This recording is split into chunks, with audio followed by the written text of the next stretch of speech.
2025 വർഷം കഴിയുമ്പോൾ ആന കേരളത്തിന് നഷ്ടമായത് 20നോടടുത്ത് ആനകളെയാണ്. കണക്കുകൾ പ്രകാരം ശരാശരി 20നും 30നും ഇടയിൽ നാട്ടാനകൾ ചരിയുന്നു എന്നത് വളരെ സങ്കടകരമായ അവസ്ഥ തന്നെയാണ്. ആനകൾ ചരിയുന്നതിന് പ്രധാന കാരണങ്ങൾ പ്രായാധിക്യവും എരണ്ടക്കെട്ടും അനാരോഗ്യവും പാദരോഗങ്ങളും തന്നെയാണ്. ചെരിഞ്ഞ ആനകളുടെ കണക്കുകൾ പ്രകാരം കൂടുതൽ ആനകളും ചരിഞ്ഞിരിക്കുന്നത് 50 വയസ്സിനു താഴെയുള്ളവയും. ആന കേരളത്തിനുണ്ടായ വലിയ നഷ്ടങ്ങളിലൊന്നാണ് മംഗലാംകുന്ന് അയ്യപ്പൻ, ഈരാറ്റുപേട്ട അയ്യപ്പൻ, അതുപോലെ തന്നെ 2 വർഷങ്ങൾക്ക് മുൻപ് വിഷ്ണുശങ്കർ. അങ്ങനെ എത്രയോളം പേരെടുത്ത ആനകൾ നമുക്ക് നഷ്ടമായി. മംഗലാംകുന്ന്, ചേർപ്പുളശ്ശേരി, മനുശ്ശേരി ഉൾപ്പെടെയുള്ള ആനത്തറവാടുകളടക്കം കഴിഞ്ഞ 10 വർഷങ്ങൾ കണക്കുകൾ പ്രകാരം 40ഓളം ആനകളാണ് ചരിഞ്ഞിരിക്കുന്നത്. കൂടുതലും പാദരോഗങ്ങളെന്നാണ് വനം വകുപ്പ് ഡോക്ടർമാർ പോസ്റ്റ്മോർട്ടം റിപ്പോർട്ടുകളിൽ പറഞ്ഞിരിക്കുന്നത്.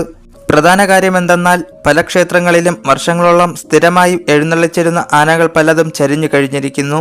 അതുമാത്രമല്ല, കഴിഞ്ഞ കുറച്ച് വർഷങ്ങൾക്കിടെ ഉത്സവത്തിനെത്തിക്കുന്ന ആനകൾക്ക് നൽകേണ്ട ഏക്കത്തുകയിൽ 3 ഇരട്ടി വർധനവാണ് ഇന്നത്തെ ആനകൾക്ക് കൊടുക്കേണ്ടി വരുന്നത്. ഇതിനു കാരണവും നാട്ടിൽ ആവശ്യത്തിന് നാട്ടാനകൾ ഇല്ലെന്ന് തന്നെയാണ്.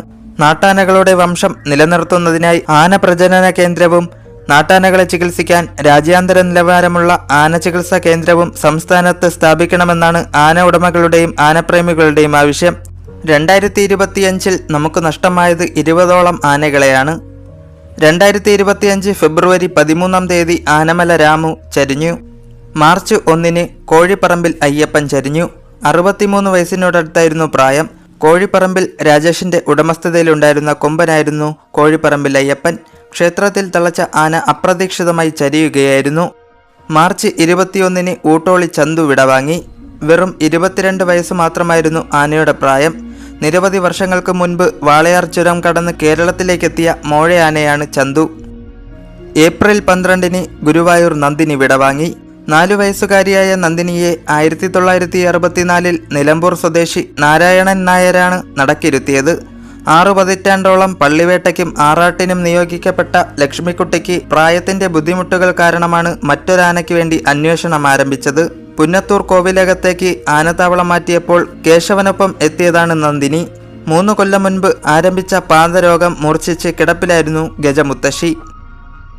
ഏപ്രിൽ 21 കരുവന്തല ഗണപതി ചരിഞ്ഞു.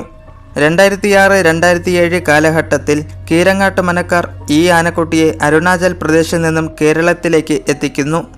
പിന്നീട് മനുശ്ശേരിയിലേക്ക് കൈമാറ്റം ചെയ്യപ്പെട്ട ഈ ആന കരുവന്തല ക്ഷേത്രത്തിലേക്ക് എത്തുകയായിരുന്നു. ഏപ്രിൽ 22 വലിയപുരയ്ക്കൽ ആര്യനന്ദൻ ചരിഞ്ഞു. കുന്നംകുളം കീഴൂർ വലിയപുരയ്ക്കൽ ആനത്തറവാട്ടിലെ കൊമ്പനായിരുന്നു ആര്യാനന്ദൻ. ഭക്ഷണം കഴിക്കുന്നതിൽ ബുദ്ധിമുട്ടുണ്ടായിരുന്ന ആന പിന്നീട് അവശതയിലേക്ക് മാറുകയായിരുന്നു. വർഷങ്ങൾക്ക് മുൻപ് ബീഹാറിൽ നിന്നും കേരളത്തിലേക്ക് എത്തിച്ച ആനയായിരുന്നു ആര്യാനന്ദൻ. മെയ് 19 ചെമ്മരപ്പള്ളി മാണിക്യം ചരിഞ്ഞു. ചുങ്കപ്പാറം സ്വദേശി രഘുനാഥന്റെ ഉടമസ്ഥതയിലെ കൊമ്പൻ. ആസാമിൽ നിന്നും കേരളത്തിലേക്ക് എത്തിയ ആന. ആദ്യകാലത്ത് പുത്തൻകുളം മാണിക്യം എന്ന പേരിൽ അറിയപ്പെട്ടിരുന്നു. നിരവധി സിനിമകളിലും ഇവൻ അഭിനയിച്ചിട്ടുണ്ട്.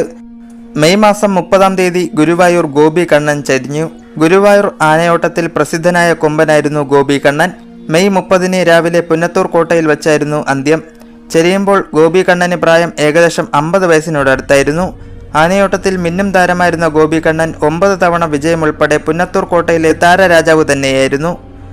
ജൂൺ 1 ചാത്തപുരം ബാബു വിടവാങ്ങി. കൽപ്പാത്തി ചാത്തപുരം ഗ്രാമത്തിലെ നാരായണായരുടെ ഇളയമകൾ ജയശ്രീയുടെ സ്വന്തമായിരുന്നു ഈ കൊമ്പൻ. 1998 ആസാമിൽ നിന്നുമാണ് ബാബുവിനെ കേരളത്തിലേക്ക് കൊണ്ടുവരുന്നത്. ജൂലൈ മാസം 2 കോന്നി കൊച്ചയ്യപ്പൻ ചരിഞ്ഞു. 2021 ആനക്കൂട്ടത്തിൽ നിന്നും തള്ളിയ കൊച്ചയ്യപ്പനെ കണ്ടെത്തി പരിപാലിച്ചത്. രാവിലെ പാപ്പാനെത്തിയപ്പോൾ ചലനമറ്റ നിലയിൽ കൊച്ചയ്യപ്പനെ കണ്ടെത്തി. 5 വയസ്സായിരുന്നു കൊച്ചയ്യപ്പന്റെ പ്രായം. ജൂലൈ മാസം 2 ഓമല്ലൂർ മണികണ്ഠൻ വിടവാങ്ങി. ഇരണ്ടക്കെട്ടിനെ തുടർന്ന് ചികിത്സയിലിരിക്കെയാണ് ആന ചരിഞ്ഞത്. ഏകദേശം 35 വർഷങ്ങൾക്ക് മുൻപ് ചലച്ചിത്ര താരം KR വിജയ ശബരിമല അയ്യപ്പസ്വാമിക്ക് മുന്നിൽ നടയിരുത്തിയതാണ് മണികണ്ഠനെ. ആ സമയത്ത് ഇവന്റെ പ്രായം 20 വയസ്സിനോടടുത്തായിരുന്നു. ചരിയുമ്പോൾ ഇവന്റെ പ്രായം ഏകദേശം 55 വയസ്സിന് മുകളിൽ. ഓഗസ്റ്റ് മാസം 18 ഈരാറ്റുപേട്ട അയ്യപ്പൻ വിടവാങ്ങി. ആന കേരളത്തിന് നികത്താനാവാത്ത നഷ്ടങ്ങളിലൊന്നായിരുന്നു ഈരാറ്റുപേട്ട അയ്യപ്പന്റെ വിടവാങ്ങൽ. പാല ഈരാറ്റുപേട്ടയിൽ ഉടമസ്ഥന്റെ സ്വന്തം തറയിൽ വെച്ച് തന്നെയാണ് കൊമ്പൻ ചരിഞ്ഞത്. യൂറിനറി ഇൻഫെക്ഷൻ കാരണം ഇടയ്ക്കിടെ ആന കുഴഞ്ഞു വീഴുന്നതും അതിലൊരു കാരണം തന്നെയായിരുന്നു. ഏകദേശം 55 വയസ്സിനോടടുത്തായിരുന്നു പ്രായം. കോടനാട് ആനക്കേന്ദ്രത്തിൽ നിന്നും അവസാന പൊതുലേലത്തിലൂടെ പരവൻപറമ്പിൽ കുടുംബക്കാർ നേരിട്ട് വാങ്ങുകയായിരുന്നു അയ്യപ്പനെ. ഓഗസ്റ്റ് മാസം 22-ാം തീയതി കിരൺ നാരായണൻകുട്ടി വിടവാങ്ങി. വർഷങ്ങൾക്ക് മുൻപ് ഉത്തരേന്ത്യയിൽ നിന്നാണ് നാരായണൻകുട്ടിയെ കേരളത്തിലേക്ക് കൊണ്ടുവരുന്നത്. 9.5 അടിക്ക് മുകളിൽ ഉയരമുള്ള നാരായണൻകുട്ടി കേരള ഉത്സവ പറമ്പുകളിലെ സജീവ സാന്നിധ്യമായിരുന്നു. സെപ്റ്റംബർ മാസം 10-ാം തീയതി മുതുമല സന്തോഷ് ചരിഞ്ഞു.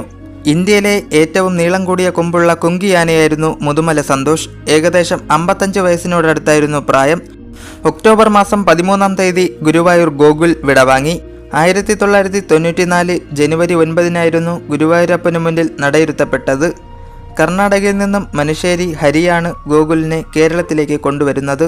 ഹരിയുടെ പക്കൽ നിന്നും കൊച്ചിയിലുള്ള രഘുനന്ദൻ 2 വയസ്സുള്ള ഇവനെ സ്വന്തമാക്കുകയും പിന്നീട് ഗുരുവായൂരപ്പനു മുന്നിൽ നടയിരുത്തുകയും ചെയ്തു. ഏകദേശം 34 വയസ്സിനോടടുത്താണ് ഇവന്റെ പ്രായം. ഒക്ടോബർ മാസം 28-ാം തീയതി കൊണാർക്ക് കണ്ണൻ വിടവാങ്ങി. ഒക്ടോബർ മാസം 28-ാം തീയതി പുലർച്ചെ ആനയുടെ കെട്ടും തറയിൽ വെച്ചാണ് ആന ചരിഞ്ഞത്. ഇരണ്ട കെട്ടെന്ന മാരക രോഗമാണ് മരണകാരണം. കുന്നംകുളം സ്വദേശി ബിനോയ് കൊണാർക്കിന്റെ ഉടമസ്ഥതയിലുള്ള ആനയാണ് കൊണാർക്ക് കണ്ണൻ. നവംബർ മാസം 12-ാം തീയതി വലിയപുരയ്ക്കൽ സൂര്യനും വിടവാങ്ങി. തൃശൂർ ജില്ലയിലെ കുന്നംകുളം കീഴൂർ വലിയപുരയ്ക്കൽ തറവാട്ടിലെ അഭിയുടെ സ്വന്തമാണ് വലിയപുരയ്ക്കൽ സൂര്യൻ. ഏകദേശം 55 വയസ്സിനോടടുത്തായിരുന്നു പ്രായം. ഏകദേശം 30 വർഷങ്ങൾക്ക് മുൻപ് സർക്കസിൽ നിന്നുമാണ് ഈ ആന കേരളത്തിലേക്ക് എത്തുന്നത്. നവംബർ മാസം 13-ാം തീയതി മാവേലിക്കര ഗണപതി ചരിഞ്ഞു. വാളയാർ ചുരം കടന്നാണ് മറുനാട്ടിൽ നിന്നും ഗണപതി കേരളത്തിലേക്ക് എത്തുന്നത്. 25 കൊല്ലമായി സുനി എന്ന പാപ്പാനായിരുന്നു ഗണപതിയുടെ മനസാക്ഷി സൂക്ഷിപ്പുകാരൻ. നവംബർ മാസം 29-ാം തീയതി പാണാഞ്ചേരി ഗജേന്ദ്രനും വിടവാങ്ങി. ആനയ്ക്ക് സ്വയം എഴുന്നേൽക്കാനാവാതെ വന്നപ്പോൾ ക്രെയിനിന്റെ സഹായത്തോടെ എഴുന്നേൽപ്പിച്ച് നിൽക്കുന്ന ഗജേന്ദ്രന്റെ ദൃശ്യങ്ങൾ സോഷ്യൽ മീഡിയയിൽ വൈറലായതോടുകൂടിയാണ് ആനയ്ക്ക് അടിയന്തര ചികിത്സ നൽകാൻ ഹൈക്കോടതി ഉത്തരവിട്ടത്. അതനുസരിച്ച് വനം വകുപ്പ് ഗജേന്ദ്രന്റെ ചികിത്സ ഏറ്റെടുത്തിരുന്നു. എന്നാൽ ആന കൂടുതൽ അവശതയിലേക്ക് നീങ്ങുകയും പിന്നീട് ചരിയുകയുമായിരുന്നു. ഡിസംബർ മാസം 8-ാം തീയതി മുല്ലയ്ക്കൽ ബാലകൃഷ്ണനും വിടവാങ്ങി. തിരുവിതാംകൂർ ദേവസ്വം ഉടമസ്ഥതയിലുള്ള മുല്ലയ്ക്കൽ ക്ഷേത്രത്തിലെ ആനയായിരുന്നു ബാലകൃഷ്ണൻ.